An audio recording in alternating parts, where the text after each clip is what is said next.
kakusin, lulutuin ko ngayong araw ay cordon bleu. Ito yung breast ng chicken.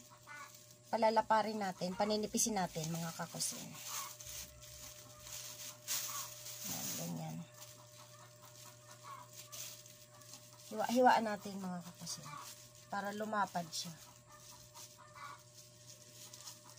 Yan. Yun. Tapos lagyan natin mga kakusin ng paminta.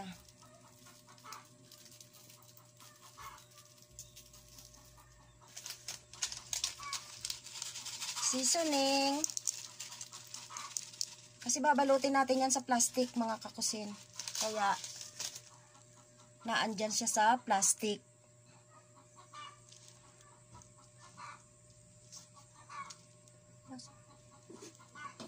Yan, wait lang mga kakusin. Lagyan natin siya ng, mga kakusin, malinis ang aking kamay. Lagyan natin siya ng ham. Masyadong malaki ah. Ham. Tapos hotdog mga kakusin. Tapos cheese mga kakusin. Kahit anong cheese lang at kahit anong, ganito lang ihiwain niyo mga kakusin.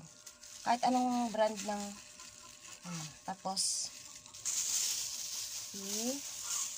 lilipat natin dito siya mga kakusin sa plastic. I-roll muna natin ng dahan-dahan. Yan. Pangit mag-glove mga kakusin kasi hindi mo mahahawakang maigi, mahirap. Kailangan nakakamay para mai-roll natin siya ng maigi.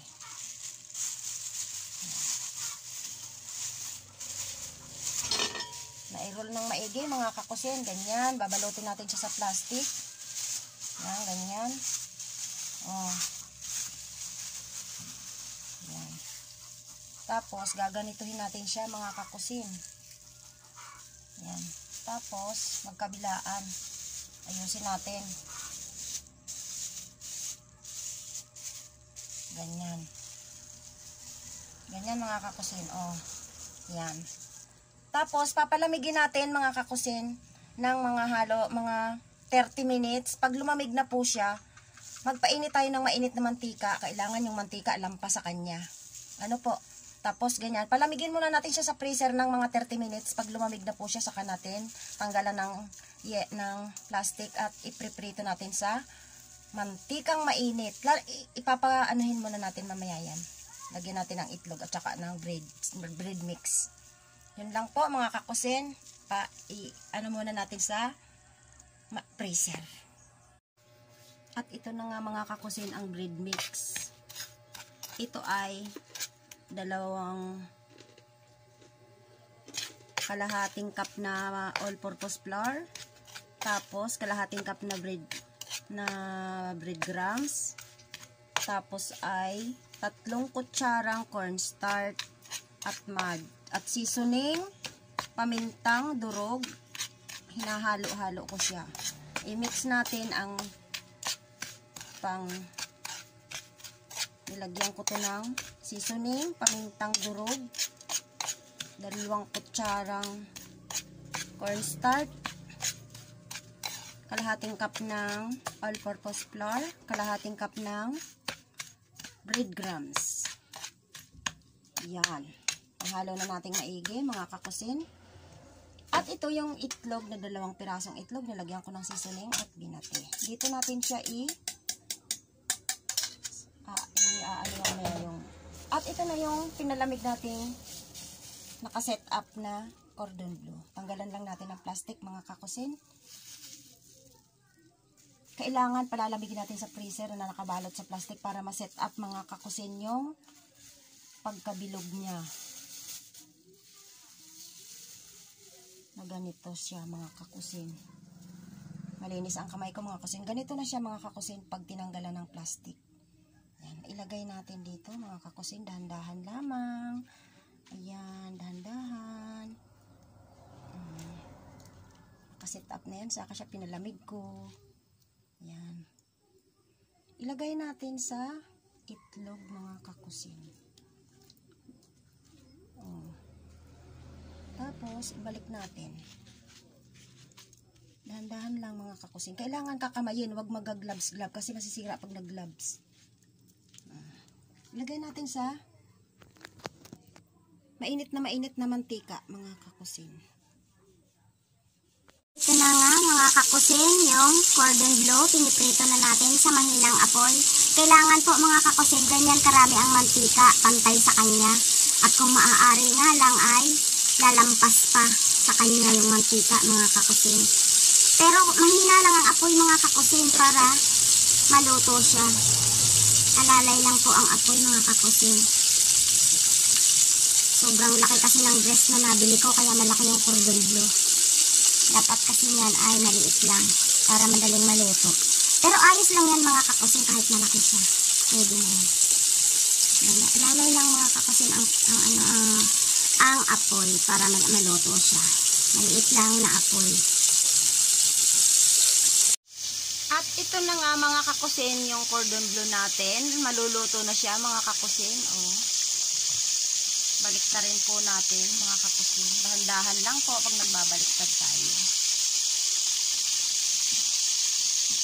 Baka masira. Ayan. Pag mahina ang apoy mga kakusin, sigurado namang luto na ang loob niya.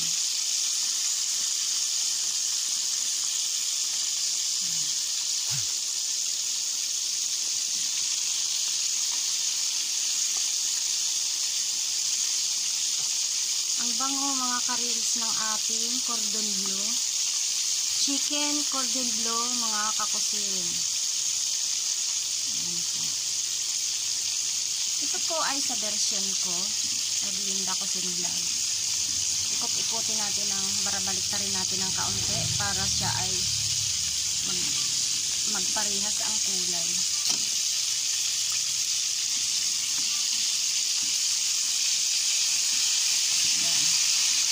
Wow! Sarap! Mamayang kaunti ay luto na po yan mga kakusin.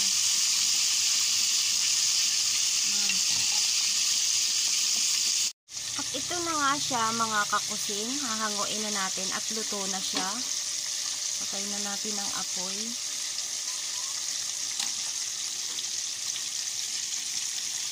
Dahan-dahan lang po mga kakusin. Yan. Ang bango mga kakusin ng cordon bleu. OMG, napakabango.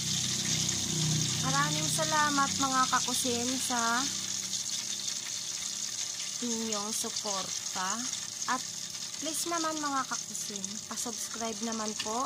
Kung napadaan ka lang dito sa aking channel, subscribe naman po sa aking channel. Tapos, pakiclick na din po ang bell notification para update kayo sa mga bagong upload ko. Ito po ay cordon bleu, chicken cordon bleu sa aking version. Erlinda Cuisine Vlog. Thank you for watching. Bye! At ito na nga mga kakusin, yung cordon bleu luto na siya mga kakusin. Ayan po. Titigan po nating mabuti. Yan, yummy. Ang sarap ng lasa niya mga kakusin. Talagang the best ang lasa niya kahit sabihin pang ako ang nagluto. Talagang kung matitikman nyo laang po ito, talagang the best ang lasa niya. Sa amoy pa lang ay panalo na. Yan po.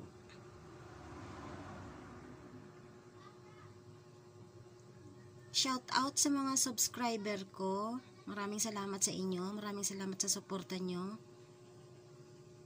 Sa mga hindi pa nakasubscribe, please mag-subscribe na kayo at i-click ang notification bell para update kayo lagi sa aking bagong upload mga kakusin.